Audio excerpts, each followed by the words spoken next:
Culture Soccer.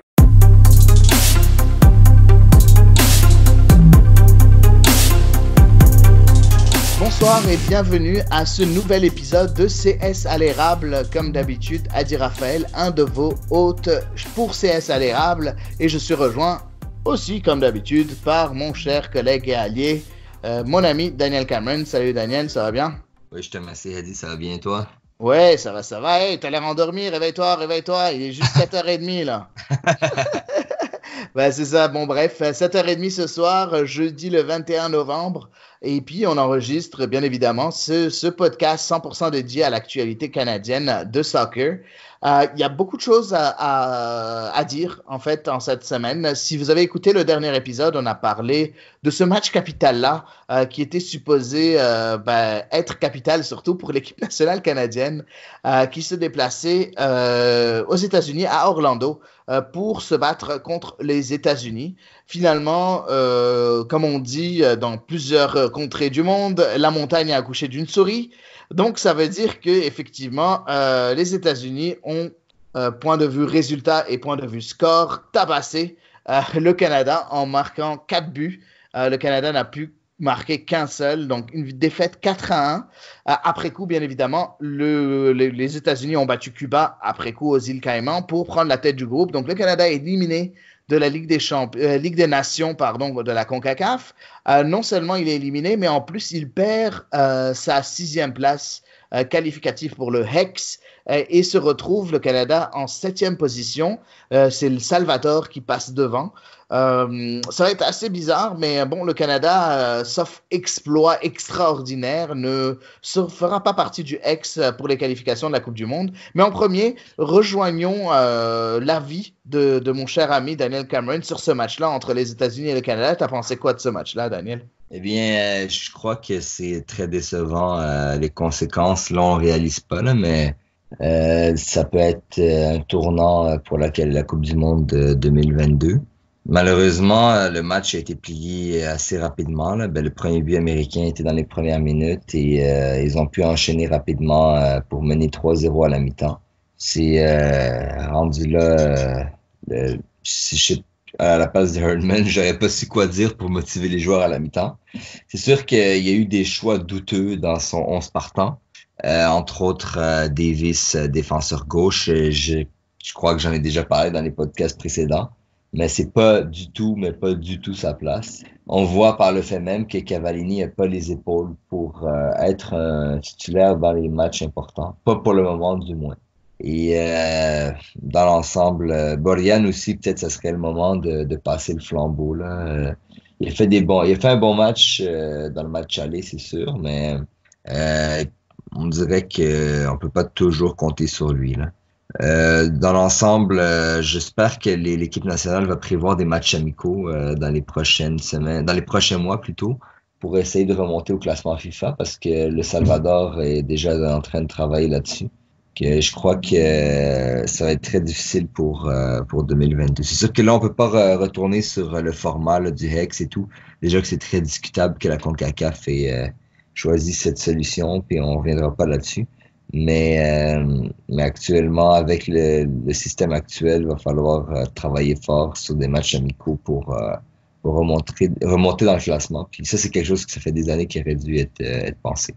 Et toi, qu'est-ce que tu penses pour l'avenir? Moi, je pense beaucoup de choses. En premier, c'est sûr, l'avenir, ça annonce assez sombre pour 2022. Après, bon, il y a toujours une chance. Ça ne veut pas dire qu'on ne sera pas qualifié pour la Coupe du Monde. Bon, c'est sûr qu'on va devoir jouer beaucoup plus de matchs. Il va falloir s'assurer de dominer contre des équipes un peu plus faibles, s'assurer de dominer contre des équipes montantes.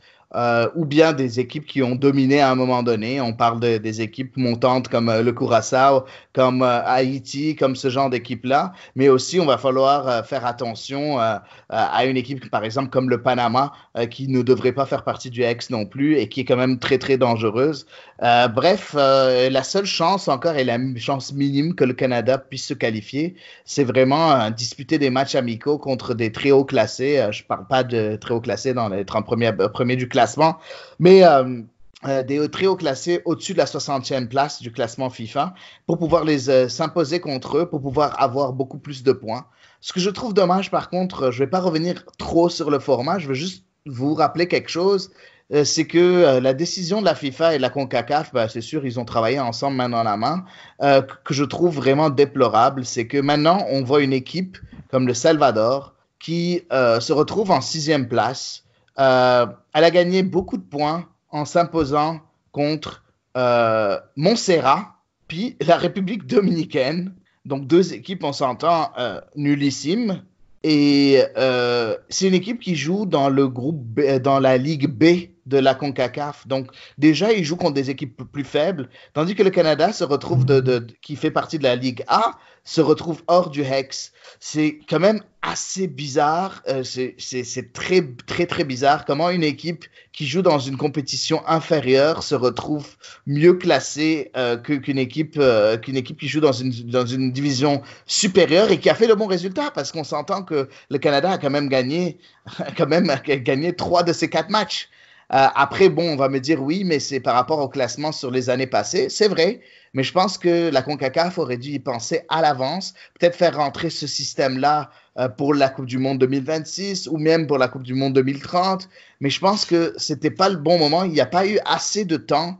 D'habitude, les qualifications et tout ça, c'est 4 ans entre une Coupe du Monde et une autre.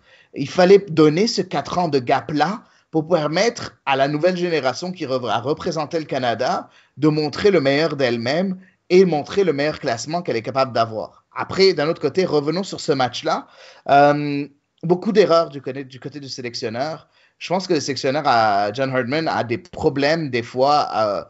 Je ne sais pas si c'est une sorte d'une supériorité, d'un complexe de supériorité ou un complexe d'infériorité, en tout cas un des deux, ça peut se traduire des deux côtés, je vais m'expliquer, de supériorité parce que soit il a senti qu'il avait trouvé la bonne formule lors du match aller en gagnant 2-0 et il a remis la même formule, il a essayé de jouer en 4-4-2 de nouveau et il n'a pas remarqué que c'était complètement un autre match et qu'il fallait, si on les avait pris par surprise la première fois, il fallait juste analyser un peu plus la situation de la deuxième. Donc ça, c'est un complexe, selon moi, de supériorité. Soit le complexe d'infériorité, où monsieur trouve que les joueurs qu'il avait aux positions clés lors du premier match, ils ont eu de la chance. Et puis là, il voulait faire autre chose pour essayer de faire surprendre l'adversaire de nouveau. Et que j'ai pas aimé. Qu'est-ce que j'ai pas aimé surtout? Premièrement, on a vu lors du premier match une charnière centrale extrêmement efficace avec Cornelius et Vitoria. Et on l'a vu lors de la deuxième mi-temps quand, en plus, Henry s'est blessé parce que c'est Henry qui a remplacé Cornelius et que Cornelius est rentré. On a vu déjà que la charnière centrale allait beaucoup mieux lors de cette deuxième mi-temps-là. Après, le monde va me dire, ouais, mais les États-Unis avaient levé le pied ou quoi que ce soit. Bref, moi, je vois ce que je vois. Ce que j'ai vu, c'est que Cornelius Vitoria était de loin mieux que Henry Vitoria. Et on sait très bien combien Henry n'a pas été bon avec le Canada sur les dernières années.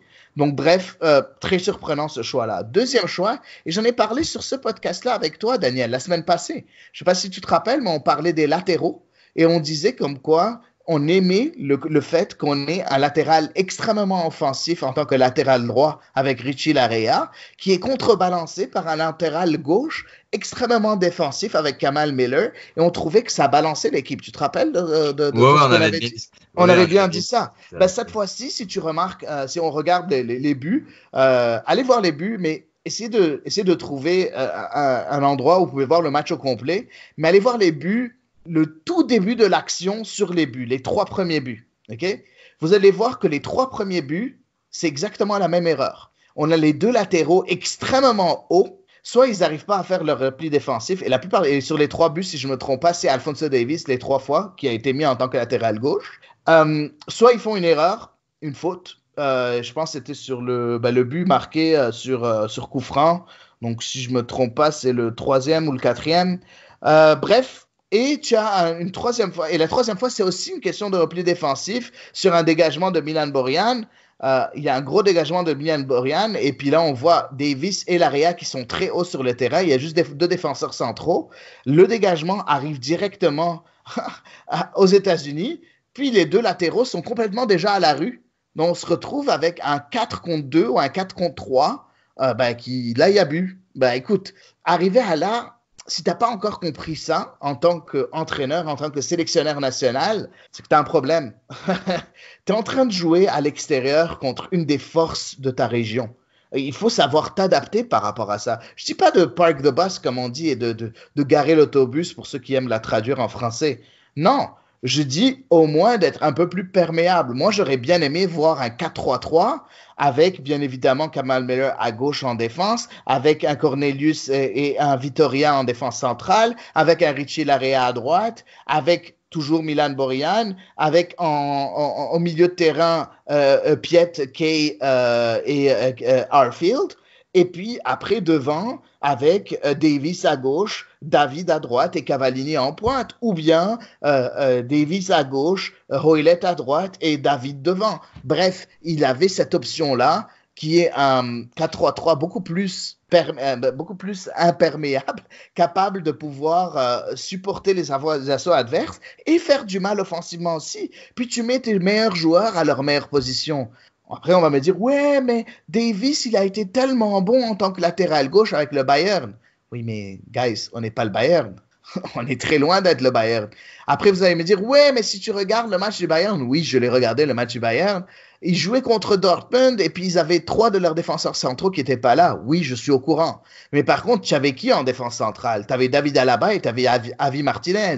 Deux joueurs qui ont l'habitude des matchs de haut niveau et qui ont beaucoup d'expérience, qui sont capables de s'adapter même s'ils ne sont pas défenseurs centraux et qui ont aidé un petit bleu comme Alphonso Davies à s'adapter au poste de latéral gauche. Et si vous regardez ce match-là comme il faut, oui, il a très bien fait, il a fait des choses très bien offensivement, sauf que défensivement, il n'était pas extraordinaire dans ce match-là. C'est pas parce qu'ils ont gagné 4-0 et que Dortmund n'a pas pu développer son jeu que Davies a été excellent défensivement. Bref, beaucoup de questions du côté de John Herdman.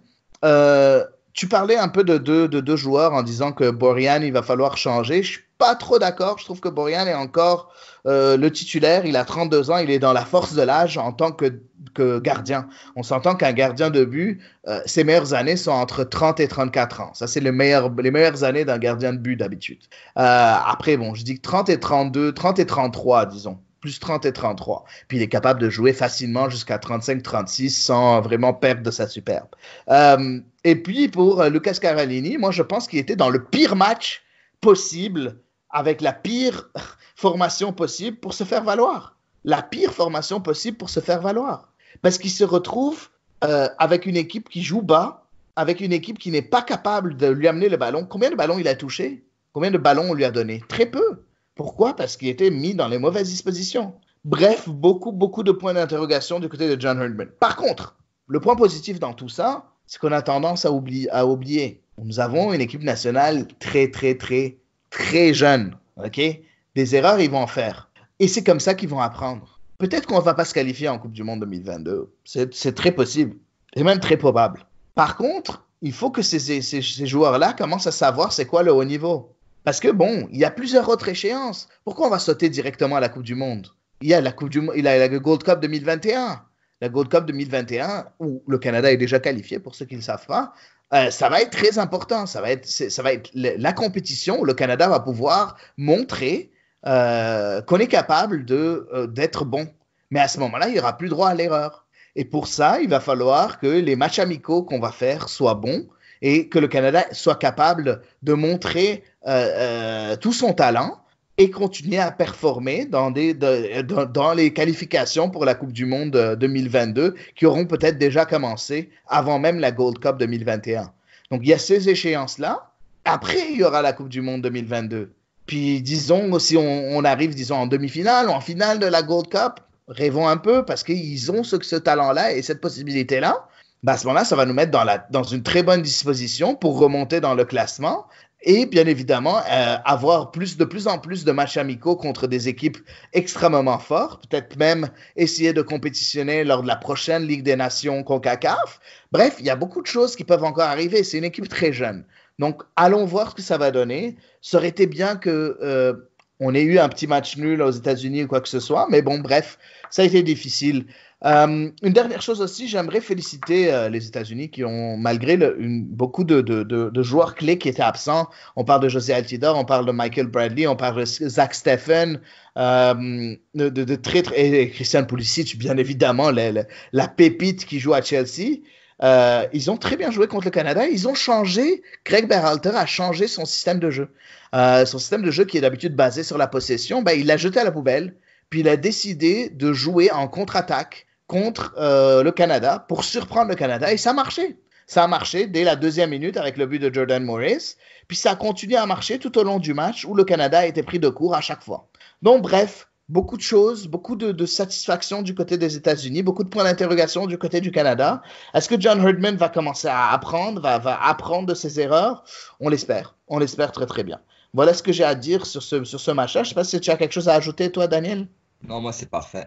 Ben, c'est ça, exactement. Ben, on va bien évidemment poursuivre avec le podcast, mais c'est important de vous dire que faut pas perdre espoir. C'est une équipe très, très jeune. Je sais qu'on est super excités, mais on est au tout début de l'aventure. Hein. La plupart de nos joueurs sont en dessous de 22, 23 ans. Hein. Donc, et on a plusieurs qui ont 18, 19 ans. Donc, faut donner le temps au temps.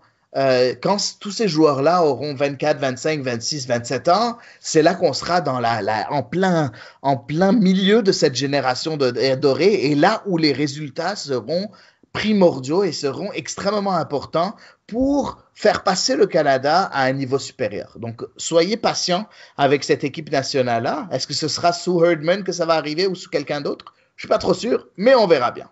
Mais moi, j'espère juste que dans les prochains mois, on va avoir de quoi se mettre sous la dent.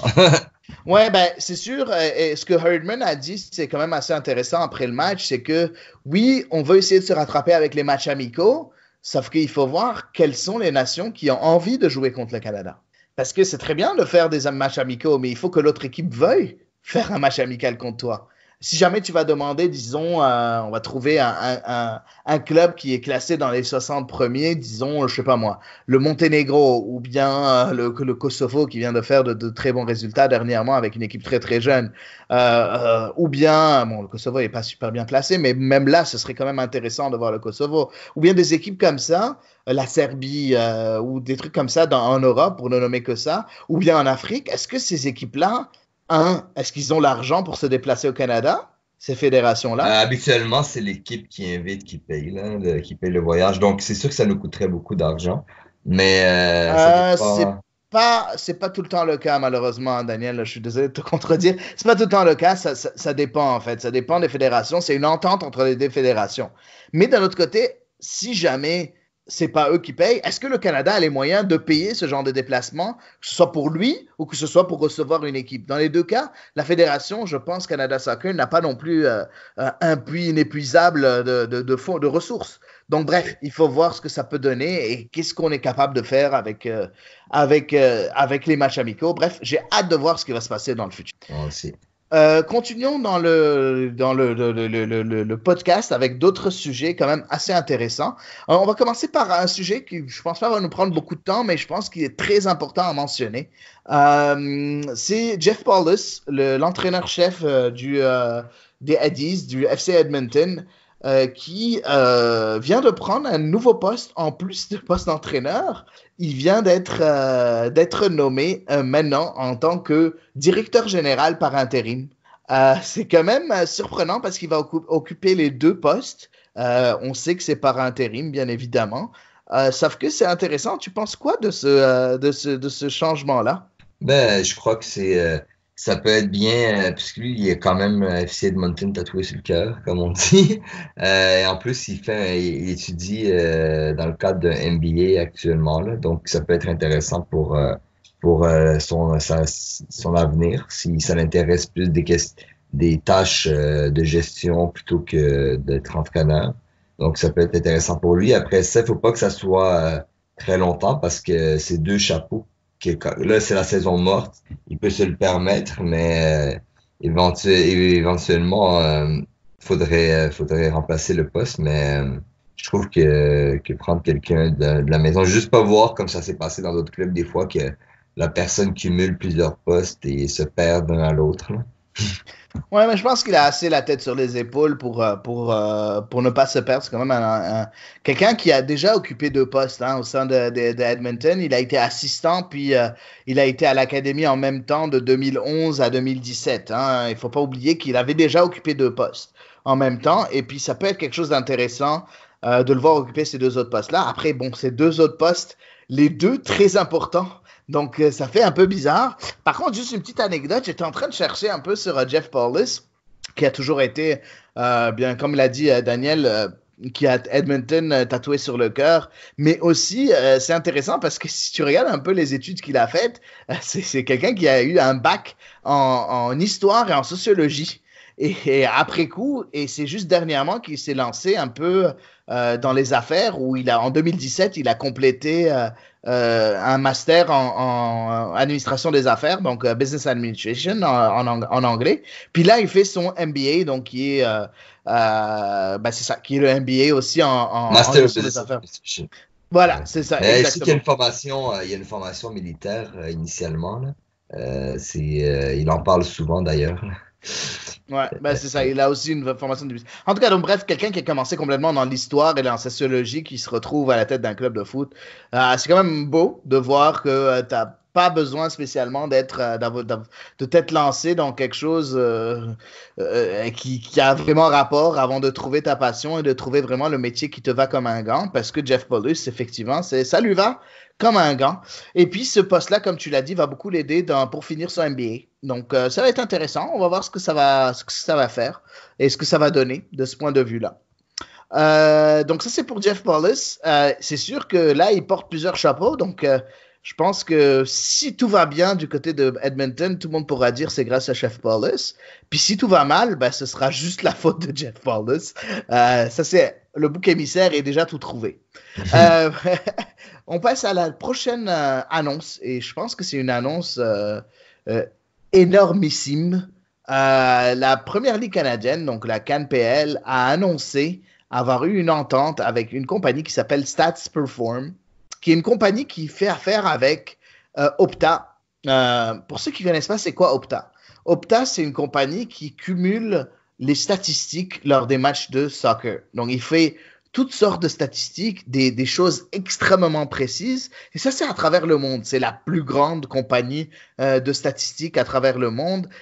Si vous êtes sur les réseaux sociaux, vous pouvez aller voir. Chaque pays a son propre compte Opta. Donc, par exemple, tu vas voir en France, c'est Optagen, par exemple. Tu vas voir chaque pays a son compte Opta qui analyse et qui produit ce genre de statistiques-là. C'est une chose que je trouve qui manquait beaucoup.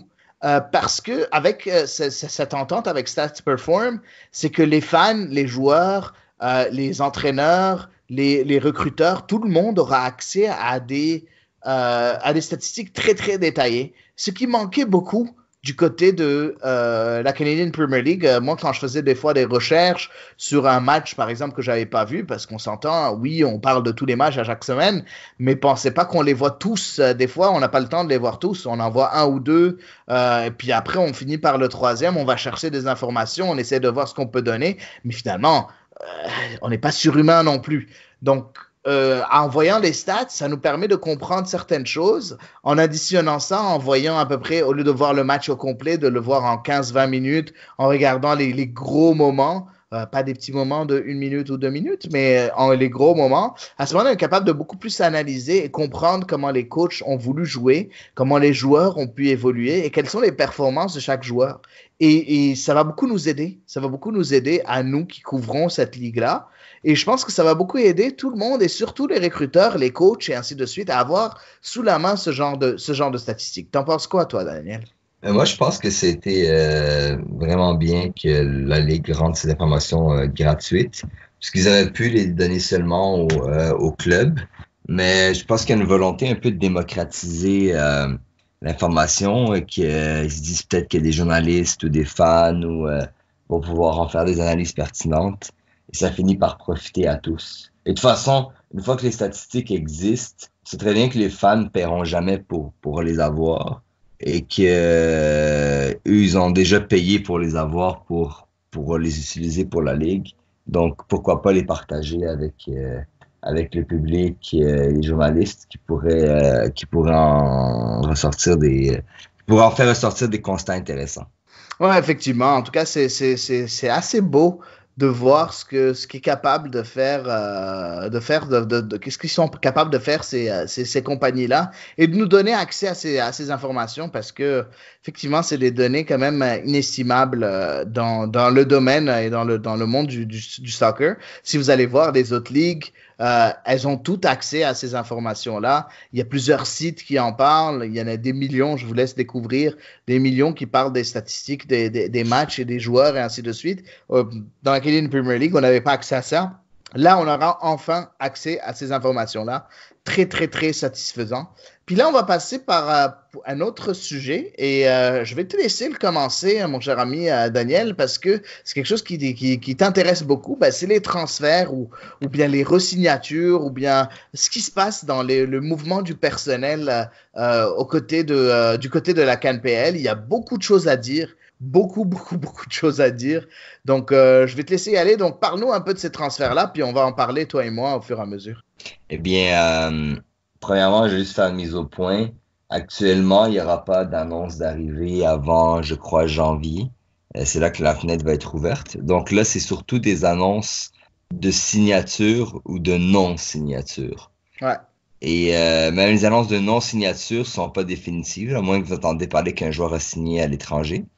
Actuellement, c'est surtout les clubs qui ont eu des mauvaises saisons qui ont commencé le bal. Par exemple, le FC Edmonton a été assez actif. Puis ça montre, ça montre bien que Jeff Paulus est actif sur ces deux postes. Ouais, exactement.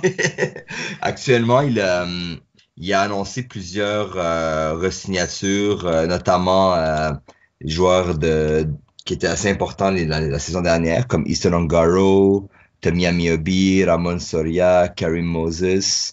Il a annoncé certains départs.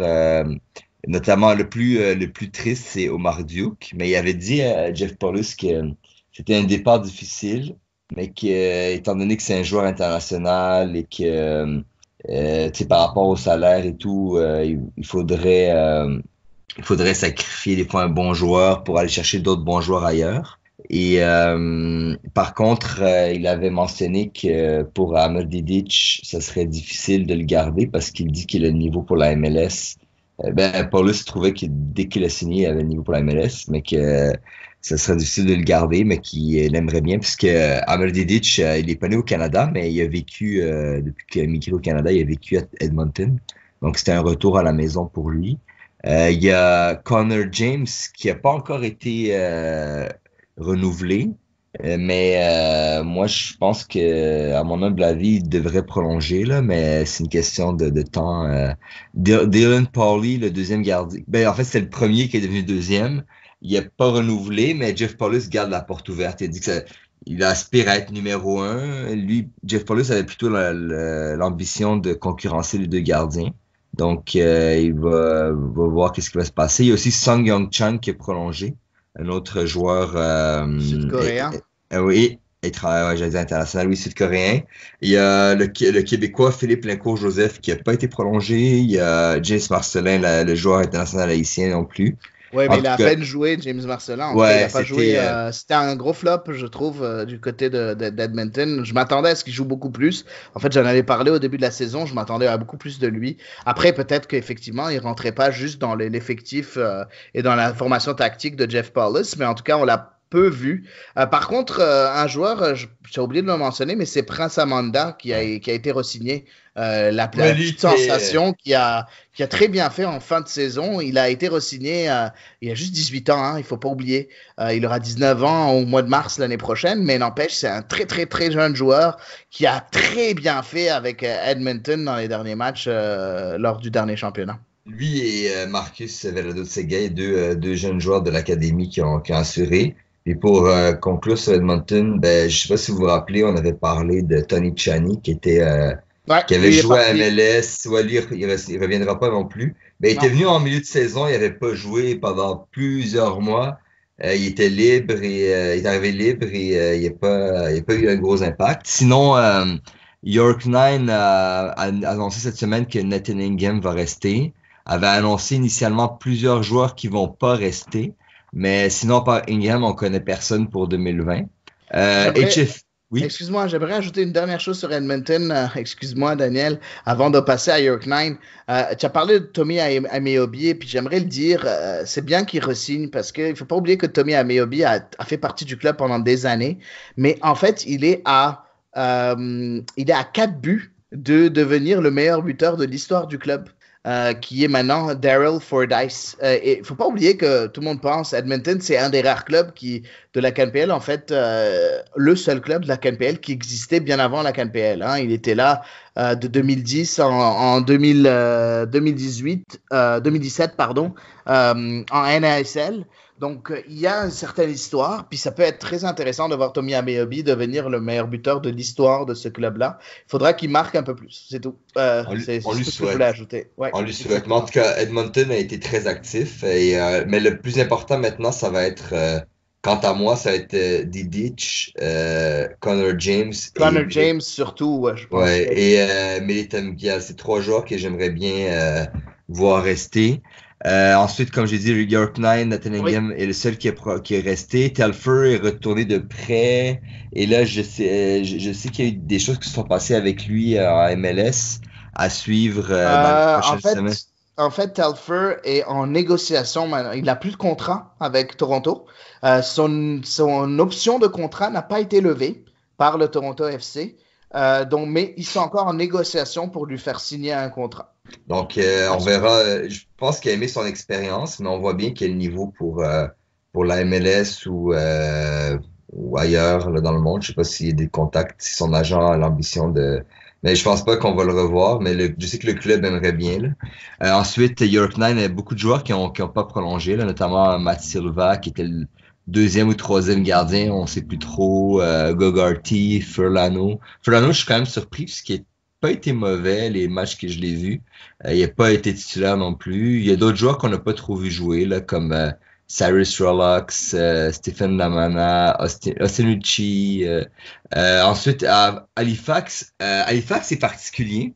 Je sais pas pourquoi le club a pas voulu annoncer de joueurs qui ne vont pas rester, malgré que certains joueurs ont fait des adieux sur les réseaux sociaux, sur Twitter, Instagram, mais on n'a pas encore d'annonce. Donc, est-ce que c'est juste une manière de remercier les fans ou est-ce que c'est vraiment un départ? Parce que ça semble plus s'en aller vers des départs.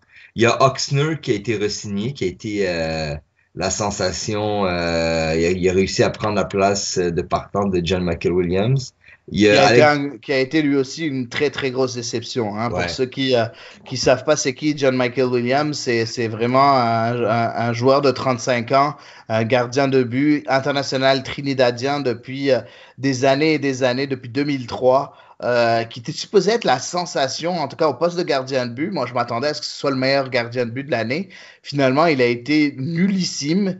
Et Oxner a été très bon et a pu lui prendre sa place vraiment à la surprise générale. Si jamais on m'avait dit ça au début de l'année, j'aurais juste pas cru parce que John Michael Williams, c'était un très bon gardien de la région CONCACAF. Vous vous rendez pas compte, mais c'est un gardien qui a joué la Coupe du Monde. Donc, bref, très, très, très surprenant de voir John Michael Williams aussi mauvais que ça.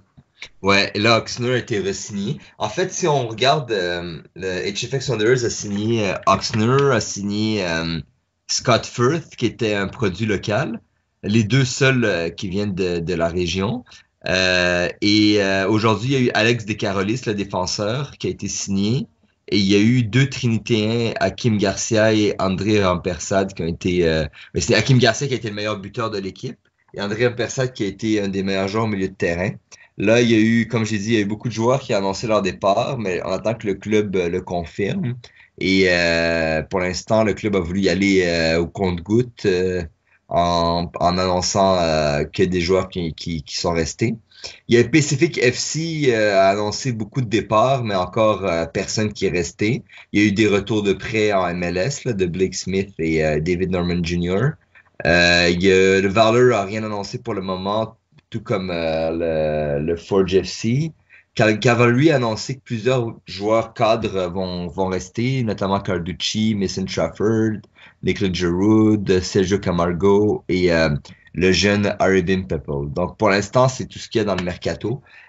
Soyez attentifs, on va essayer de vous tenir au courant, peut-être pas chaque semaine, puisqu'il n'y a pas il n'y a pas beaucoup d'actualité à ce niveau-là pour le moment. On va avoir des informations au compte-gouttes. Et je pense que au début 2020, c'est là que ça va s'enchaîner davantage avec des nouvelles signatures, des joueurs qui peut-être viennent là aujourd'hui. Il y a eu beaucoup de mouvements à MLS, là, des joueurs qui le club n'ont pas levé l'option. Donc, il y en a peut-être des Canadiens là-dedans, ou même des Américains, ou des joueurs internationaux qui pourraient signer en Canadian Premier League parce que c'est pas loin, ou parce qu'ils sont Canadiens, ils veulent retourner à la maison, ou il y a plein de possibilités dans les prochaines semaines. Oui, il y a de très bons joueurs hein, qui n'ont pas été choisis, bien évidemment, par les clubs de MLS. J'ai vu un tweet dernièrement qui parlait de ces Canadiens-là qui n'ont pas renouvelé leur contrat ou en fait, que le club de MLS n'a pas voulu prolonger. On parle, par exemple, juste si jamais vous regardez Montréal, on a Thomas Meyer-Giguère qui a été excellent en USL avec Ottawa l'année passée.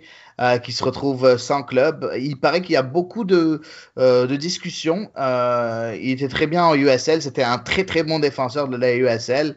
Est-ce qu'il pourrait faire du bien à une équipe de CanPL? C'est très possible. On a d'autres joueurs comme Daniel Kinumbe aussi, qui a été blessé à longueur d'année, qui a fait quelques apparitions avec l'Impact de Montréal, mais qui n'a pas été retenu. Bref, il y a énormément de joueurs qui pourraient bien évidemment faire leur place en CanPL. Si je regarde juste pour les clubs canadiens, on a parlé par exemple de Telfer du côté de TFC, mais il y en a d'autres. Tu as des joueurs comme par exemple Ashton Morgan qui est capable, qui pourrait lui aussi venir et faire un saut en CanPL, ça m'étonnerait vraiment pas. On a Aiden Daniels, par exemple, des joueurs comme ça. Du côté des Whitecaps, on a aussi d'autres joueurs. On a des Brett Levis. Brett Levis, exactement. Donc, il y a des joueurs quand même assez intéressants qui pourraient venir faire un saut en CanPL. En tout cas, je l'espère vraiment beaucoup de voir des joueurs se déplacer en CanPL parce qu'ils méritent de rester ici, ils méritent à ce qu'on les voit et à ce qu'on reste là. Et il y a un autre joueur que j'aimerais aussi voir en CanPL, c'est Jason Beaulieu qui a été quatrième gardien à l'Impact de Montréal, qui a très bien fait en college soccer avec New Mexico.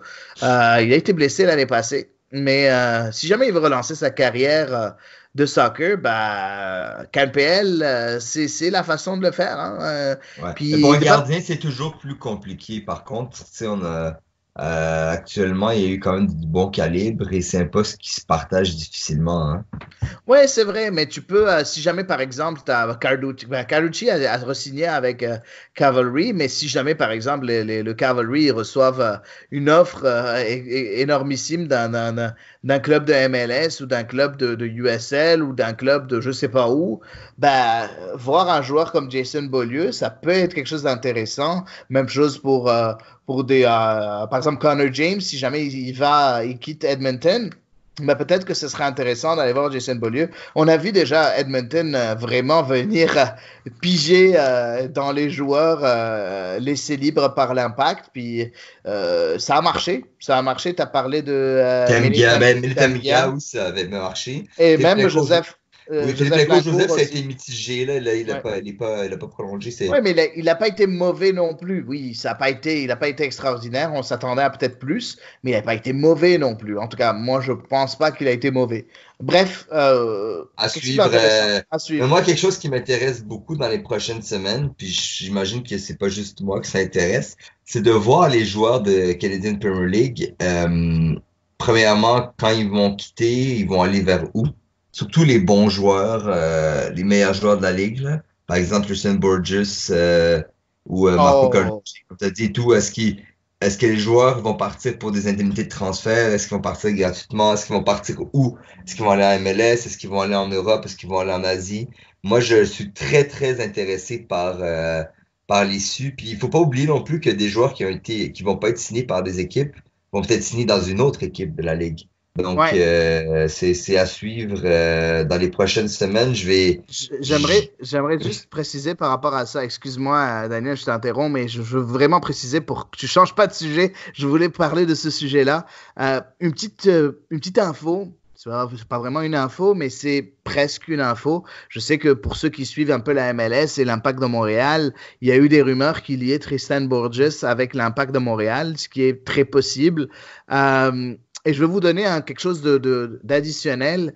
Il y a une photo, si vous allez voir, sur le compte Twitter de Nick Mavromaras. Nick Mavromaras est un agent de joueur assez connu à Montréal et qui, pour Axia Sports Management, c'est un agent de joueur qui a l'habitude, bien évidemment, de faire affaire avec l'Impact de Montréal. Et on l'a vu poser avec Tristan Borges avec une petite phrase, loading, 3 points de suspension, Tristan Borges. Donc, est-ce que ça veut dire qu'il a signé? Et si jamais il a signé, je pense qu'il a signé, sinon on n'aurait pas vu une photo de lui, mais est-ce que ça veut dire que c'est une chose qui est sur le point d'être faite, Tristan Borges à l'Impact de Montréal? Je ne sais pas si ce sera une très, très grosse perte pour la Première Ligue canadienne, mais je pense qu'il y en aura d'autres des Tristan Borges en Première Ligue canadienne, et c'est le but de la Première Ligue canadienne, c'est de développer, de donner de la chance à ces jeunes joueurs-là pour se faire valoir et aller décrocher de meilleurs contrats. Pour pouvoir devenir une meilleure ligue, il faut passer par une ligue qui va envoyer ses meilleurs joueurs vers des ligues un peu plus fortes pour, à un moment donné, en produire un peu trop pour arriver à atteindre cette ligue-là, puis passer à une ligue supérieure, puis passer à une ligue supérieure, et ainsi de suite. C'est comme ça que le monde du soccer marche. C'est comme ça que ça marche. Il n'y a pas une seule ligue qui peut se considérer bien au-dessus des autres. Si vous me parlez, pour ceux qui écoutent de l'Europe, oui, la Première Ligue, c'est la meilleure ligue du monde. Non, c'est celle qui a le plus d'argent. Il y a beaucoup de joueurs de Première Ligue qui vont en Espagne, il y a plusieurs d'Espagne qui vont en Première Ligue. Il n'y a pas de meilleure ligue. Il y a des ligues avec beaucoup d'argent, il y en a d'autres avec moins d'argent, mais toutes les ligues vont aller envoyer des joueurs vers d'autres ligues pour diverses raisons, dont le fait un joueur veut passer à un niveau supérieur, il va passer par une autre équipe. Donc bref, quelque chose de très intéressant de ce point de vue-là, cette petite photo-là de Nick Mavromaras avec Tristan Borges à propos de ce que tu dis. Mais je suis d'accord avec toi. Là, moi, je pense qu'il y en aura d'autres. Faut pas s'inquiéter. Et c'est sûr que si des joueurs de la Canadian Premier League vont aller ailleurs dans le monde, que ce soit en MLS ou en Europe ou en Asie, et que ça se passe bien, ben il y aura un peu plus d'intérêt pour la Canadian Premier League. Et ça laissera aussi la place pour quelqu'un d'autre. Là, si l'on parlait de Jason Beaulieu, de Thomas Meyer-Giguère, de Kinumbe, ben c'est des gars qui vont chercher un club et peut-être qu'un an à Canadian Premier League, ça peut être intéressant pour eux. Puis on a vu aussi que la Canadian Premier League, sur chaque joueur qui n'a pas assuré, il y a eu un jeune qui s'est révélé. Sur chaque vétéran qu'on attendait et qui n'a pas assuré, ben il y a un jeune qui s'est révélé. Donc je pense que pour chaque départ, il y aura quelqu'un qui va prendre sa place. Ah ben c'est très très bien dit Daniel, et je pense que la CNPL l'a prouvé comme quoi ils sont prêts à donner du temps de jeu à ces jeunes joueurs-là. J'ai hâte de voir la suite, c'est très très très excitant. Je pense que c'est un petit épisode, c'est assez allérable parce que effectivement, petit quand même, un bon 45 minutes, mais n'empêche, je pense, c'est assez rempli comme ça. Et puis je pense que si on va commencer à notre sujet, on finira pas pour au moins une demi-heure. Mais par contre, je trouve qu'on a rempli ce qu'il fallait, puis c'est des informations très intéressantes qu'on a reçues.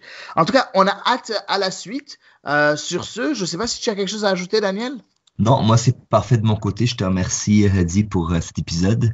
Mais et au plaisir de suivre les prochains transferts. Parfait, oui, effectivement, j'ai hâte au prochain transfert et j'aimerais parler d'autre chose aussi avant de clôturer ce podcast-là.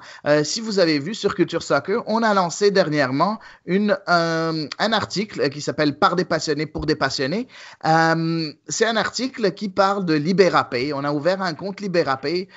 Qu'est-ce que LibéraPay? C'est très simple. C'est si jamais vous aimez notre contenu, vous aimez nos podcasts, vous aimez nos articles, vous aimez ce qu'on fait et que vous avez envie de nous encourager, que ce soit avec quel que soit le montant que vous voulez donner, n'hésitez pas à aller sur LibéraPay, vous pouvez créer un compte, puis vous pouvez nous donner un montant par semaine. pouvez nous donner un montant par semaine qui va pouvoir nous aider à couvrir bien évidemment les frais du site et plein d'autres choses. Tout est écrit dans l'article, je vous conseille d'aller le voir et de ne pas hésiter à faire ça. Au cas où vous voulez par exemple envoyer un paiement, je sais pas, vous avez envie d'envoyer quelque chose, n'hésitez pas à nous contacter par message privé, puis on pourra vous indiquer comment l'envoyer par exemple par PayPal si jamais c'est quelque chose qui vous intéresse. Bref, plusieurs façons de nous encourager. Par contre, ne vous inquiétez pas, nos podcasts sont très loin de devenir payants. Ils ne seront pas payants. Moi, je ne suis pas d'accord avec ça. Ce sera toujours des sites et des informations 100% gratuites pour vous. On le fait parce qu'on est passionné. On ne le fait pas parce qu'on veut de l'argent. Après, c'est sûr, si jamais on a de l'argent avec ça, je ne vais pas cracher dessus. Mais n'empêche, les informations sont pour vous et seront disponibles pour vous gratuitement. Merci encore une fois, Daniel. Merci encore une fois à tout le monde. Et puis, comme d'habitude, à la semaine prochaine pour un nouvel épisode de CSLR.